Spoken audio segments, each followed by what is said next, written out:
Chapter 7 of Frankenstein by Mary Shelley. On my return, I found the following letter from my father. My dear Victor,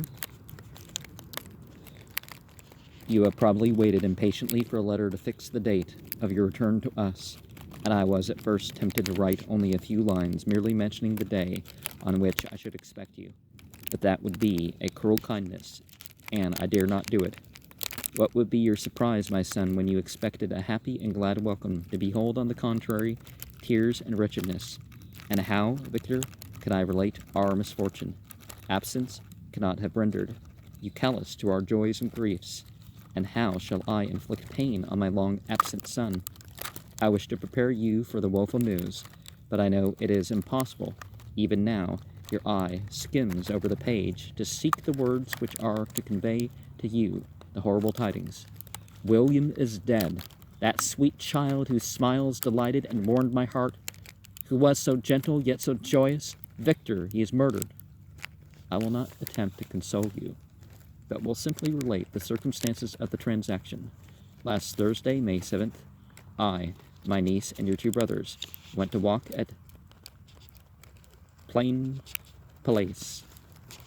The evening was warm and serene, and we prolonged our walk farther than usual. It was already dusk before we thought of returning. Then we discovered that William and Ernest, who had gone on before, were not to be found. We accordingly rested on a seat until they should return. Presently, Ernest came and inquired if we had seen his brother.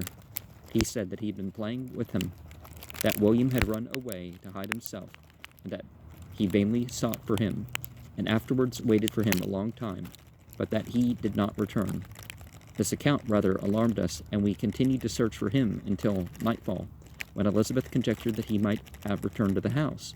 He was not there. We returned again with torches, for I could not rest when I thought that my sweet boy had lost himself and was exposed to all the damps and dews of night. Oh, surely there's worse things than that. Elizabeth also suffered extreme anguish. About 5 in the morning, I discovered my lovely boy, whom the night before I had seen blooming and active in health, stretched on the grass, livid and motionless. The print of the murderer's finger was on his neck.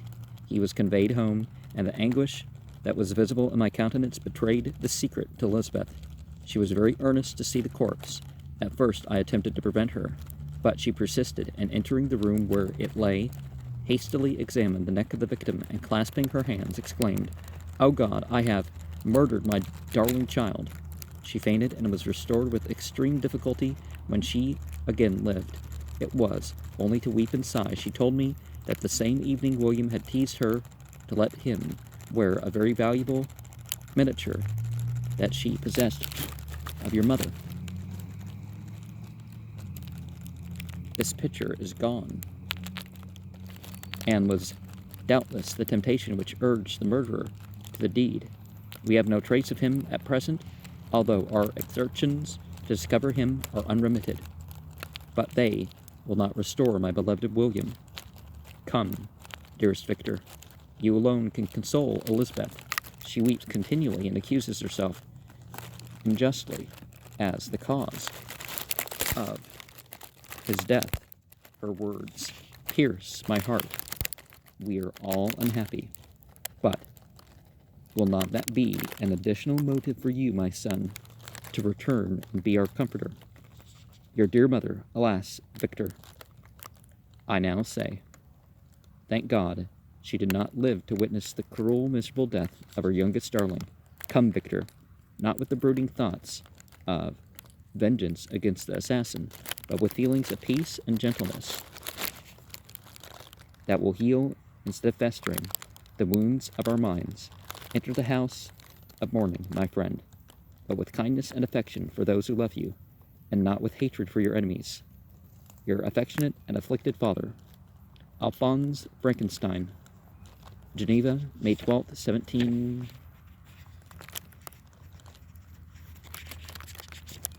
Clerval, who had watched my countenance as I read this letter, was surprised to observe the despair that succeeded to the joy. I at first expressing expressed on receiving news from my friends. I threw the letter on the table and covered my face with my hands. "My dear Frankenstein," exclaimed Henry, when he perceived me weep with bitterness, "are you always to be unhappy? My dear friend, what has happened?" I motioned to him to take up the letter, while I walked up and down the room in the extremest agitation. Tears also gushed from the eyes of Clerval as he read the account of my misfortune. "I can offer you no consolation, my friend," said he. "Your disaster is irreparable. What do you intend to do?" "To go instantly to Geneva. Come with me, Henry, to order the horses." During our walk,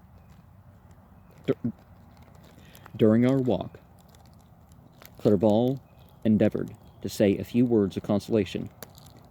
He could only express the heartfelt sympathy. "Poor William," said he. "Dear lovely child, he now sleeps with his angel mother, who that had seen him bright and joyous in his young beauty, but must weep over his untimely loss, to die so miserably, to feel the murderer's grasp. How much more a murderer that could destroy such radiant innocence? Poor little fellow! One only consolation have we. His friends mourn and weep, but he is at rest. The pang is over. His sufferings are at an end forever. A sod covers his gentle form, and he knows no pain. He can no longer be a subject for pity. We must reserve that for his miserable survivors." Clerval spoke thus, as we hurried through the streets. The words impressed themselves on my mind, and I remembered them afterwards in solitude. But now, as soon as the horses arrived, I hurried into a cabriolet and bade farewell to my friend.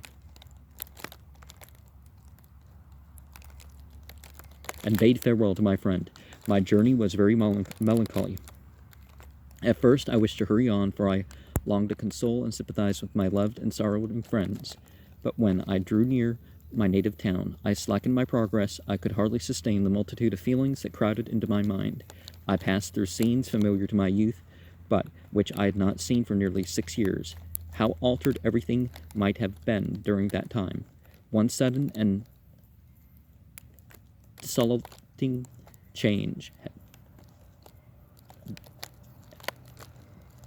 had taken place, but 1,000 little circumstances might have by degrees worked other alterations, which, although they were done more tranquilly, might not be the less decisive. Fear overcame me. I dared not advance, dreading 1,000 nameless evils that made me tremble, although I was unable to define them. I remained 2 days at Lausanne in this painful state of mind. I contemplated the lake. The waters were placid. All around was calm, and the snowy mountains. The palaces of nature were not changed. By degrees the calm and heavenly scene restored me, and I continued my journey towards Geneva. The road ran by the side of the lake, which became narrower as I approached my native town. I discovered more distinctly the black sides of Jura and the bright summit of Mont Blanc.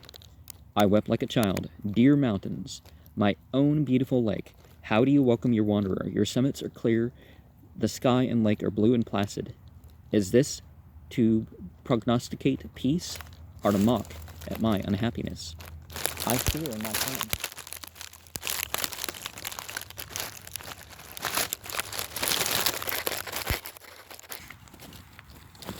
That tedious by dwelling on these preliminary circumstances, but they were days of comparative happiness, and I think of them with pleasure. My country, my beloved country, who but a native can tell the delight I took in again beholding thy streams, thy mountains, and, more than all, thy lovely lake. Yet, as I drew nearer home, grief and fear again overcame me. Night also closed around, and when I could hardly see the dark mountains I felt still more gloomily. The picture appeared a vast and dim scene of evil, and I foresaw obscurely that I was destined to become the most wretched of human beings. Alas, I prophesied truly. I failed only in one single circumstance, that all the misery I imagined and dreaded, I did not conceive 100th part of the anguish I was destined to endure. It was completely dark when I arrived in the environs of Geneva. The gates of the town were already shut, and I was obliged to pass the night at Secheron, a village at the distance of half a league from the city. The sky was serene, and, as I was unable to rest, I resolved to visit the spot where my poor William had been murdered. As I could not pass through the town, I was obliged to cross the lake in a boat to arrive at Plainpalais.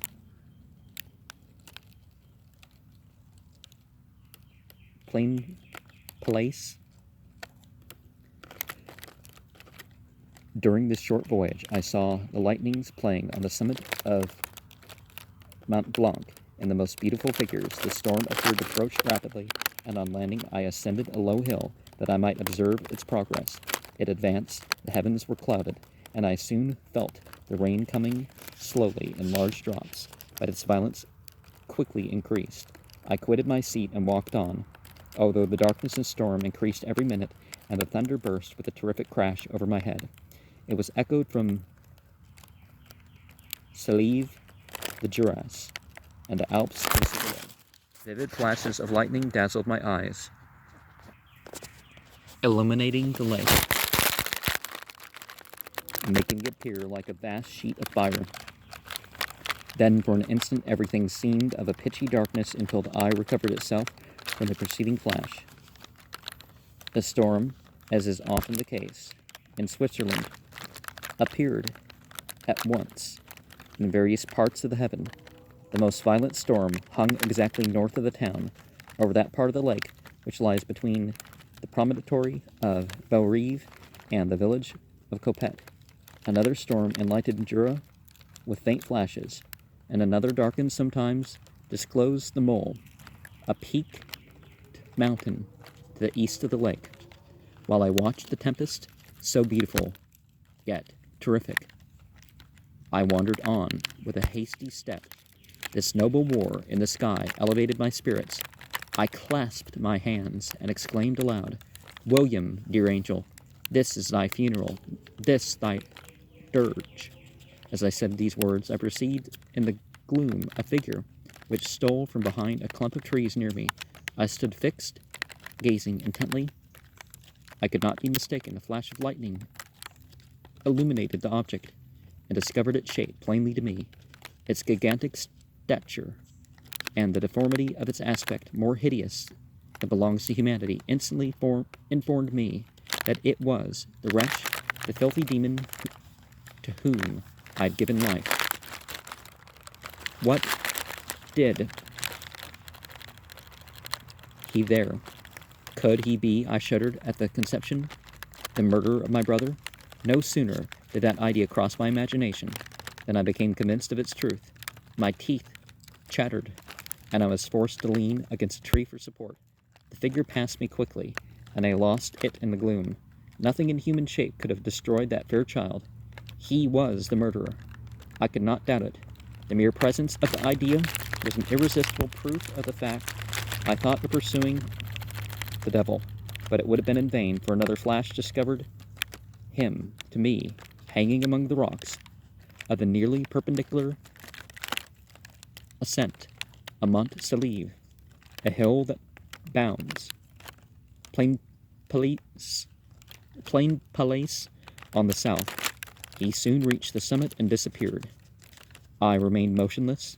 The thunder ceased, but the rain still continued, and the scene was enveloped in an impenetrable darkness.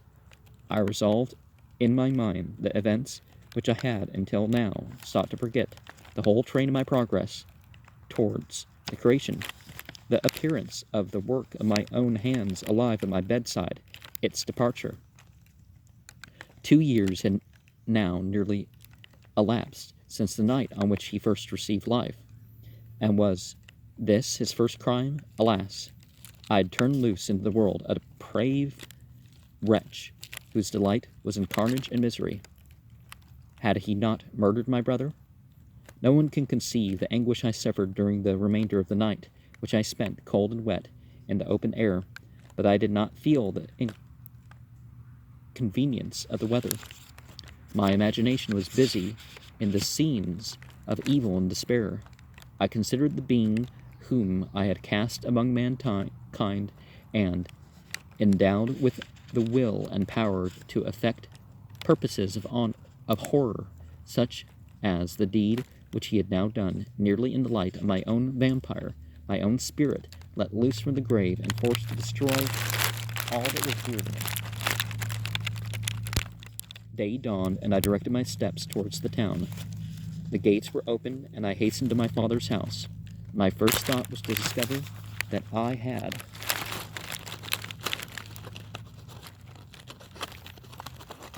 what I knew of the murderer, and cause instant pursuit to be made. But I paused when I reflected on the story that I had to tell. A being whom I myself had formed and endued with life had met me at midnight among the precipices of an inaccessible mountain. I remembered also the nervous fever with which I had been seized just at the time that I dated my creation, and which would give an air of delirium to a tale otherwise so utterly improbable. I well knew that if any other had communicated such a relation to me, I should have looked upon it as the ravings of insanity. Besides, the strange nature of the animal would elude all my pursuit, even if I were so far credited as to pursue my relatives to commence it. And then of what use would be the pursuit? Who could arrest a creature capable of scaling the overhanging sides of Mont Saleve? These reflections determined me, and I resolved to remain silent. It was about 5 in the morning when I entered my father's house. I told the servants not to disturb the family, and went into the library to attend their usual hour of rising. 6 years had elapsed, passed as a dream, but for one indelectable trace, and I stood in the same place where I had last embraced my father before my departure for Ingolstadt. Beloved and venerable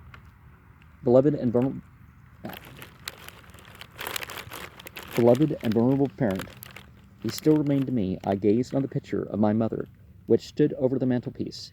It was a historical subject, painted at my father's desire, and represented Caroline Euthorpe in an agony of despair, kneeling by the coffin of her dead father.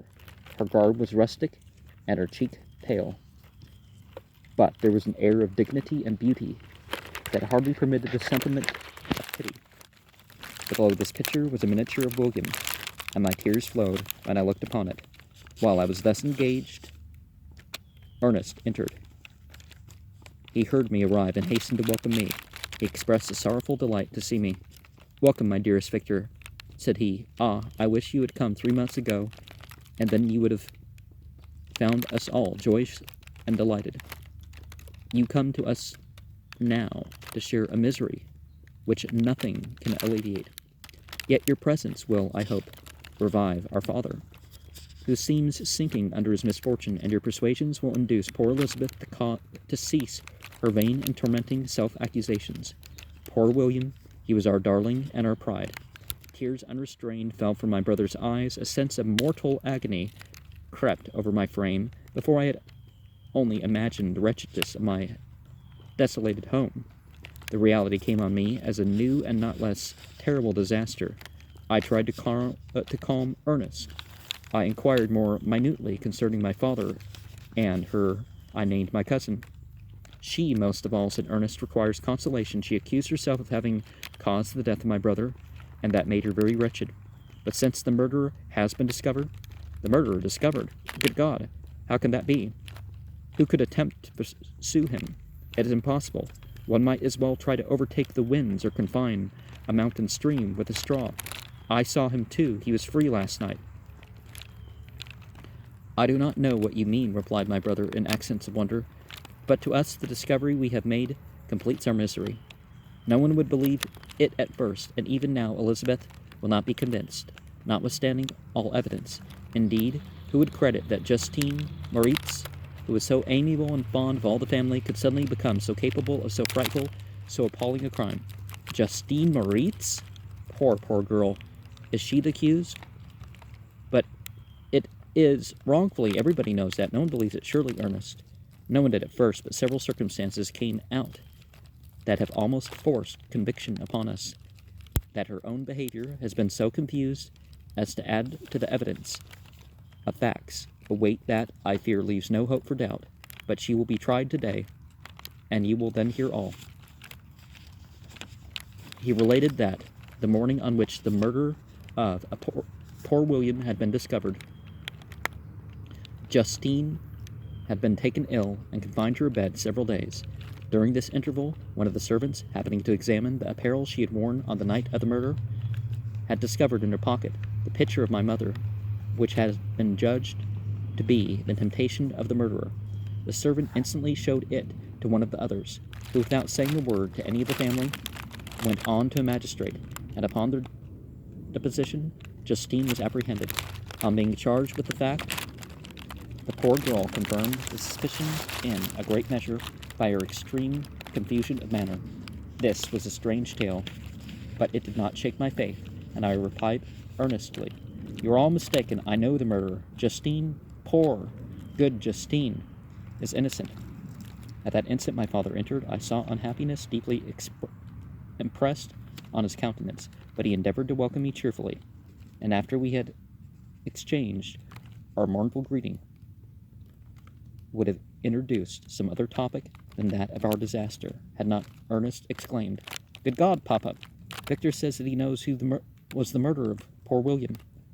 We do also, unfortunately," replied my father, "for indeed I had rather been forever ignorant than to have discovered so much depravity and ingratitude in one I valued so highly." "My dear father, you are mistaken. Justine is innocent. If she is, God forbid that she should suffer as guilty. She is to be tried today, and I sincerely hope that she will be acquitted." This speech calmed me. I was firmly convinced in my own mind that Justine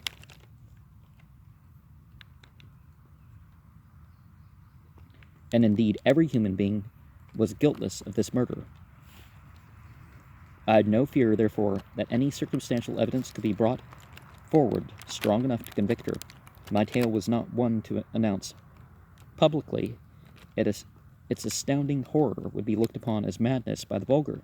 Did anyone indeed exist except I, the Creator, would believe, unless his senses convinced him, in the existence of a living monument of presumption and rash ignorance, which I had let loose upon the world. We were soon joined by Elizabeth. Time had altered her since I last beheld her. I had endowed her with loveliness surpassing the beauty of her childish years. There was the same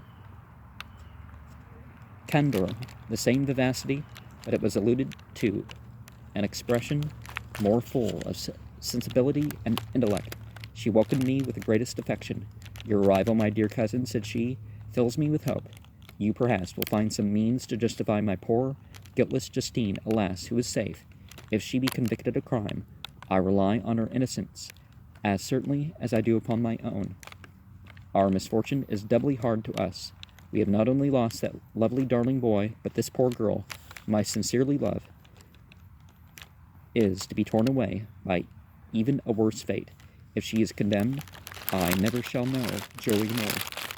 But she will not, I am sure she will not, and then I shall be happy again, even after the death of my little William. She is innocent, my Elizabeth, said I, and that shall be proved. Fear nothing, but let your spirits be cheered by the assurance of her acquittal. How kind and generous you are. Everyone else believes in her guilt, and that made me wretched, for I knew that it was impossible to see everybody else prejudiced in so deadly a manner. Rendered me hopeless and despairing, she wept. Dearest niece, said my father, dry your tears. If she is, as you believe, innocent, rely on the justice of our laws and the activity with which I shall prevent the slightest shadow of partiality. And, well, nothing in the story actually indicates they know that it was a murder. And somebody finding something valuable is a possibility, but that would have to be accounted for, right? And certainly, just because the creature is powerful doesn't mean it's, responsible for what has transpired. But we do have to worry about when we really, really want something, that we don't need.